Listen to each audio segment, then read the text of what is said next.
Welcome to Literally Speaking All Things AIS, the official podcast of Augusta Independent School District. I'm Tim Literal, Assistant Superintendent here at Augusta, and I'm excited you're joining us. This podcast is where we'll share important district news, celebrate our students and staff, sit down with special guests to hear their stories and perspectives, highlight various programs, clubs, and lesser-known facts of our district before ending each episode with upcoming events. We plan to release 2 episodes monthly on the first and third Friday. Today, we'll start with a few quick updates from around the district, and then I'll be talking with Kelsch, our principal, about his role and educational journey here at Augusta Independent. Each episode, we'll begin with a segment called AISD Headlines to share important district news and celebrate accomplishments. Let's jump in. At the September Board of Education meeting, the board approved construction documents and the authorization to advertise for bidding of the new multi-purpose educational facility addition that will serve as the primary space for physical education, athletic events, and large group academic programming. While this facility will have a variety of uses, it will include a gymnasium. This facility will serve as our largest educational space for academic and athletic programming, school events, and community gatherings. The request for bids was released yesterday, and there will be a pre-bid meeting at the Board of Education office on October 9th. We will have more in-depth information as this project progresses. Now I'm excited to welcome today's guest, Kelsch. Mr. Kelsch has been the principal since 2011. Thank you for joining us on Literally Speaking All Things AIS and being our first feature interview on the podcast. It's an honor, Mr. Literal. Very glad to be here. Always excited to talk about Augusta Independent Schools and the things we've got going on, and just so excited for this new adventure that you've brought to us. This Literally Speaking, I'm really excited about that. Sort of the roadmap today, we'll start a little personal, and then we'll gear more towards the general school and education-related items. I think most of our listeners know that you have a long history at AIS yourself, but it's not just you. You have a family history with you and yourself that's just intertwined with Augusta Independent Schools. And I wanted you to start by talking about that. Long before I even knew how important the Augusta Independent would mean to me, my family was born and raised here. My grandmother was a longtime educator here at Augusta Independent, retired as an educator here at Augusta Independent. My father graduated in 1966 from school, played on the basketball team, still holds the best single-season record at Augusta Independent Schools. From an early age, the community and even more so the school was very important to me, and I was grown up to have that a huge part of my life. From my dad telling stories about how the town shut down when they played, when they were very successful and businesses would close early, and even people that are older coming up to me and reminding me what my grandmother had did for them as an educator and how she had a soft spot for them. And, my grandfather, not with the school, but was a politician in the community, a sheriff for the counties. I feel very blessed that the good Lord picked Augusta to drop me down in, and I've always said if I wrote an autobiography, I always talk about that. Who knows if I'll get around to that. But the title of that autobiography would be Augusta by Birth, Panther by the Grace of God. So I feel very blessed to be here. Talking about your path just a little bit. Of course, you graduated from here. Talk about when you graduated from here and then how you sort of came into your educational career here. So I'll be honest with you, Tim, from the time I was 3 years old, I wanted to be the basketball coach at the Augusta Panthers. At that time, I'm not sure I knew that teaching had to be connected to that. I don't even know if I knew what teaching was since I hadn't started, I don't think they had preschool then. I hadn't started kindergarten yet. I knew my uncle was a teacher. My grandmother was a teacher. Maybe I did at 3. Maybe I didn't. I don't know. But I always wanted to be the basketball coach for the Augusta Panthers. That was a goal I set. And fortunately, that was a goal I achieved. As I got older, I knew to do that, teaching was the best path. Nowadays, it's a little easier with the lower numbers in teaching and education. It's a lot easier to be a coach. But when I started, you couldn't even be an assistant coach without having so many credit hours. But to be a coach, you had to be a teacher. And, that was the path to achieve the goal I wanted. Like I said, I graduated from here in 1990. As most kids, I thought I was going to be a professional basketball player. Luckily, I had an honest father who pretty much told me at 5'11" and slow that wasn't an option. I better use my brain to get where I needed to be. And the family valued education. My dad worked on the railroad, labored all of his life through the military. Mom was a stay-at-home mother, but with grandmother and Uncle Bob in higher academia and education fields, education was never questioned. That's what we were going to do. We were going to do our best in school. We were going to school. We were going to go to college, and we were going to be pushed to do that. I'm thankful that they thought that was very important for us. So when 1990, once it really hit me that I wasn't going to play basketball in college or pro, I went to Northern Kentucky University to school there, attended NKU, and for about a week, I thought I was going to be a computer programmer because at that time that was the big new profession. They just built a new building, made lots of money. I went to a pre-calculus class, and they told me I had to buy a calculator. Not only did I have to buy a calculator, I had to take a class to use said calculator. That was kind of the antecedent for me quickly switching majors to what I really wanted to do, which was be a basketball coach, and the career I chose was to be a PE and health teacher. Graduated from Northern Kentucky University, not the straightest path. I took a little while to get where I was going. Graduated from Northern, fortunate to get hired as a full-time sub here. Dr. Larry Kelsch hired me as a full-time sub. A couple weeks in, a teacher took another job, came to me and asked me pretty much, do you want to double your salary? As a 24, 25-year-old kid, that sounded amazing, so I said absolutely. Became an emergency certified special ed teacher for a year or two, and then I was the basketball coach and moved into the PE world and athletic director. And at 26, I'd reached or 24, I think I become the head varsity basketball coach. I'd reached my goal, and that was to be that basketball coach. But with that being said, that was my goal, that was my dream. But I also knew it was very important to be a good teacher too. I knew coaches had a reputation of rolling out the balls and not seen as educators and things, but I never want that to be me. I want it to be fully engrossed, whether as a teacher, as a coach, as a athletic director, later as administrator. I've been told I probably didn't set my goals high enough, but I think, listen, I got to reach my goal at 23 or 24 and been living that dream 28, 29 years later. So if you know what you want to do early in life, luckily that never changed. I got to do that. I remember in one of my early education classes, one of the assignments I'm sure we all had to do was develop your philosophy of education, and mine from day one, and this has never changed. If you enjoy what you do, you'll never work a day in your life. So I feel very blessed. What is one of the most rewarding parts of your job on a daily basis, one of the biggest challenges that you face?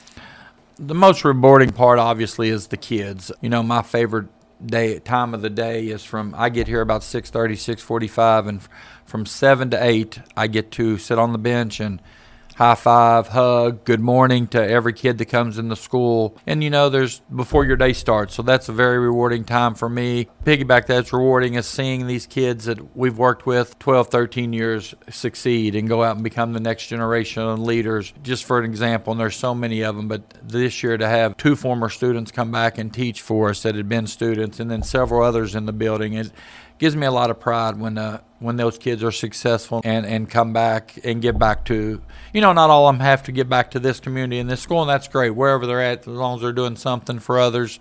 So many of them that come back to this community or come here from time to time, just very rewarding to see, they went through our halls, graduated from our school, and they're, not only successful job-wise, financially, but they're successful just by being good character people, kind, helping out, and doing great in life.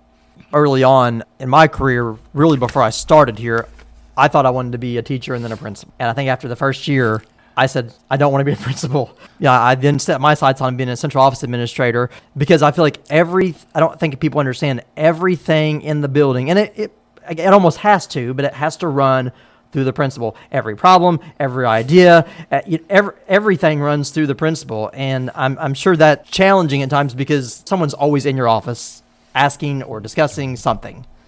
Very challenging. There's some days, like in the classroom at Central Office, some days are a little slower than others. Some days you feel like you don't have a chance to breathe. I'll be honest, Mr. Literal, my goal was to coach basketball and to teach PE. I never dreamed to be an administrator. As an assistant principal, it was never a goal to be a principal. Opportunities arose. Matter of fact, when they first offered me the principal job, I was like, nah, this is not for me. And most people, kind of like you allude to, most people in the educational will tell you that the principal is the hardest job in the district.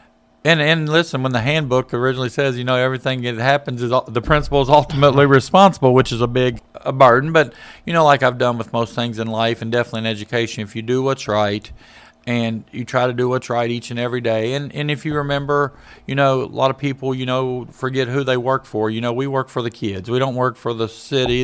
There's bosses, obviously, but if every decision you make, you can say, I did what I thought was best for the kids. Things tend to work out, and they have for me. But there are, like I said, I'm not sure that was my goal. I'm not sure I was even ready when I became principal. But I had great mentorship. I'd worked with Miss McCain several years then. I'm getting old, Tim. The years elude me. But I'd worked under her. She was the building principal. I was the assistant principal. John Cordell, Rob Hall, Barry Caskey, even back to, Mr. Fern, Doug Callan. I'd worked under a lot of people that had invested a lot of time in me and took time to teach me and mentor me. And I've always, I don't know if it's from being married or what, but I've always been a really good listener. So when people talk, I tend to listen. I've been taught to respect my elders, and I think experience and wisdom are so much more valuable than, degrees and paper on the wall. So I've been blessed to work with some of the best when I was coming up, and then currently now, the administration team we have now, I can't tell you a time when we don't get together, and we don't always agree. I mean, we all have different philosophies and different backgrounds, but when we get together and there's a decision that has to be made or planning has to be done, the kids are central to that planning, to that efforts, to that outcome, and that, that makes me proud. And that's how, even though I don't think this was a goal of mine to become a principal, that's how I've been able to do that, since 2011, because I've been surrounded by amazing people and an amazing staff. And, Augusta Independent, if I haven't said this, has outstanding kids and have had. Every day's a new day. It's definitely not a boring job. I remember when I first knew I was taking the job, I announced the job, and I was coaching in the district against Chris O'Hearn, a friend of mine, a very good educator, very good coach at Mason County. Like I said, I always listen to people that have been there. I asked for advice. I said, what's the difference? He said, you know what? Listen, when you're a basketball coach, you've got 30 seconds or a minute to make a decision, and that affects everything. When you're the principal, you control the situation. You don't have to make any snap decisions. You talk to who's around you. You get back to people. You do it on your terms because they are so important.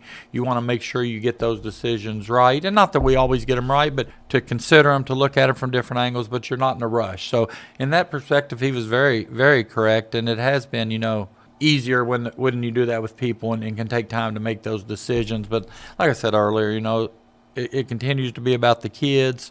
I'm blessed to work with people that all of us, like I said, agree on that, and I think that's why we've visible the product we deliver each year here at Augusta Independent. Each year, you and the SCO-admin team develop a theme. Talk about this year's theme. So I'll be honest with you, we come up with a theme every year. So we developed one a few years ago, the hero theme, and we've not went away from that because we really like that the anchor statements that they developed, and it's, when you're K through 12, you've kind of got to be preschool through 12. You want to be something that every group can kind of hang their hat on, every group can understand. So a few years ago we went with the hero theme, which H stands for hardworking, enthusiastic, respectful, and observant. With the school safety, we think it's very important for our kids to be observant and aware and let us know what's going on. So we didn't want to go away from that, but as you know, we run the summer work program, and a couple of the kids this year that we had, the seniors or the kids that work with us, including myself, are huge fans of the musical Hamilton. And Hamilton, one of the primary songs in there is a song called Rise Up. It's an upbeat song that just talks about the nation, the United States, overcoming and rising up, and their struggle throughout the Revolutionary War to gain their independence. And it's just a catchy song. And I was like, listen, we can work that in. So it was a brainchild of coming from Hamilton. The girls there really loving Hamilton and one of them's a senior this year. So, I like having student input, but I also thought it just can mean so many other things, rise up when you're down, life's not going to be easy. We're not going to promise you that there's going to be no hiccups or no, peaks and valleys. So being able to get up when you are down, being able to come back after a rough grade on a test, an injury in sports, a bad day as a teacher and administrator, being able to rise up above all that and continue on your climb, as our school. We've really hit this year this thing of continuous improvement, continuing to rise up, continuing to work hard, continuing to elevate our rigor and what product we're giving to those kids, so they're able to go out and continue to rise up when they get out of here. So just had so many different things that could go with the hero theme, to go with the resiliency, the what we're looking for in our students, and like I said, it came from the song "Rise Up" in the Hamilton musical that, if my wife doesn't get me tickets to and take me to see now that it's in Cincinnati, I'm going to be very upset. Across the nation, sort of nationally, there's this narrative that maybe schools aren't preparing students for life after graduation. How do you see Augusta Independent preparing students for life after graduation, whether that's college, trade school, or the workforce? Well, the first thing I want to speak on to that, Mr. Little, is I really think the state in general and the nation as a whole has done a good job the last 5 to 6 years realizing that trade school, military are valuable options. I think there for a while in education, and when you've been in it as long as we have, you see different trends and things. There for a while, college was being pushed on way too many kids. So that's the first thing. I'm so glad that as a whole, people are starting to realize that, listen, this world's always going to need plumbers, electricians, construction people, whatever it is per se, but those careers are very valuable. I think Augusta does an outstanding job. Once again, we're very small. I'm an advocate for the small school, for the independent school, obviously, but the one thing it does give us is I really feel several people know each individual kid and know what they want and are able to help them tailor their high school education, the opportunities we present for them, or field trips we arrange for them, or speakers, tailor that to what each and every one of those is interested in. Kudos to our guidance counselor, Brandy Brewer, works a lot with those juniors and seniors, setting up their dual credit classes. If they want to go to college, our board is gracious enough to pay for several of those classes, get those kids a great head start if that's the route they want to go. Miss Bishop works with those seniors in the Gear Up program, which, shout out to Gear Up. If anybody on the higher levels listening, that needs to be funded, that needs to be continued to be included. It has been a huge benefit here at Augusta Independent School. Miss Autumn Bishop has done a remarkable job. It's Gear Up Week, National Gear Up Week. The kids and the staff have participated in Adam Sandler dress-up day, and that's been neat. But that's the kind of excitement Autumn brings, the relationship her and Mrs. Brewer, have with those students. The best way we prepare them is getting them access to whatever career they want. Mr. Bryant, who was the guidance counselor for several years, always said it best. Kids would go to vocational school, and I don't want to do that. Well, then you've knocked one thing off the list, because if you go to college, and you don't know you want to be a nurse, and you spend a year or so in that field, that's money out of your pocket. So both ways, you either learn what you want to do, and it's also as valuable to learn that's not what you want to do. But going back to original, we tailor speakers, we tailor field trips, we college visits, whatever it may be. We've gone to School of Mortuary Science in Cincinnati because one or two kids was interested in that. That is what a small school is able to do. That is what Augusta Independent is able to do. And we can tailor that instruction, that career planning, to 25, 30 kids, and hopefully hit each and every one of those. Piggybacking a little bit, in your opinion, what is the most important skill that a student can learn today? You had sent me these questions earlier, and I've read over them, and this is probably the toughest one on there because they need a lot. We all need a lot to be successful. But I would go back to, the Rise Up theme. I think maybe the most important is resiliency / flexibility. Being able to realize, like I said, that you might get knocked down, literally speaking, a couple times. Your path might not go the right way. You have to be able to, you just can't have that, can't quit. You can't quit, you can't stop. You've got to push forward, be able to be flexible, to realize that I don't know that any of us has taken a straight path, to where we need to be. And if you have, great for you, because that is awesome.